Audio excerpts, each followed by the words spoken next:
के तोहर ब्यूटी हमर ब्रेन हो जाता है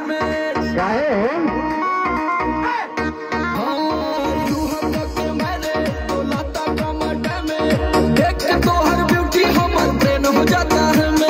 कहीं कितना सैया कैले मामोर सजैया धून दहले देहरा के जैसे रजैया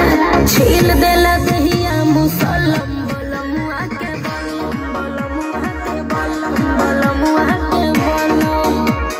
है बलम बलमुआ के बलम है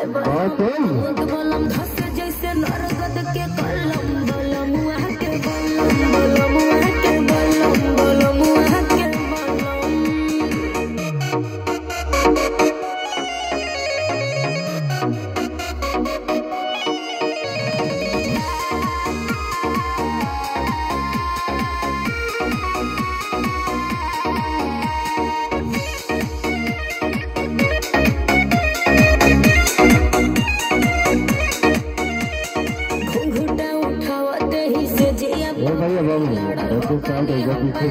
यही से आप लोग को मेरा साथ थोड़ा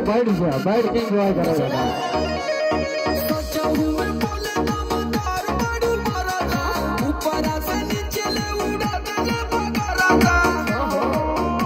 जब धैले कवारी मोर बढ़ल बेकरारी लसर फसर करे लागल देह साया साड़ी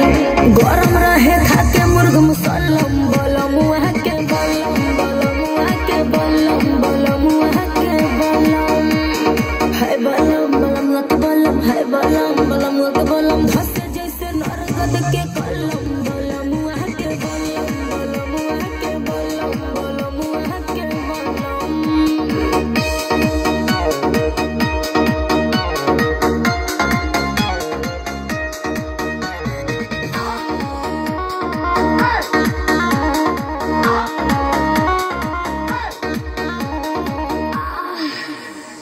एक बार भइल न भरेले कई बार गइल नींबुआ के साइज हमर बढ़ी के अनार भइल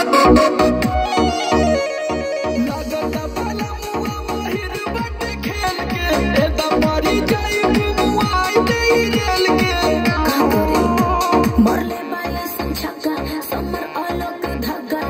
हवे मरद हमर ओहिन के पक्का काम नहीं करे कौनो मलहम बलमुआ के बलम बलमुआ के बलम बलमुआ के बलम है बलम बलमुआ के बलम है बलम।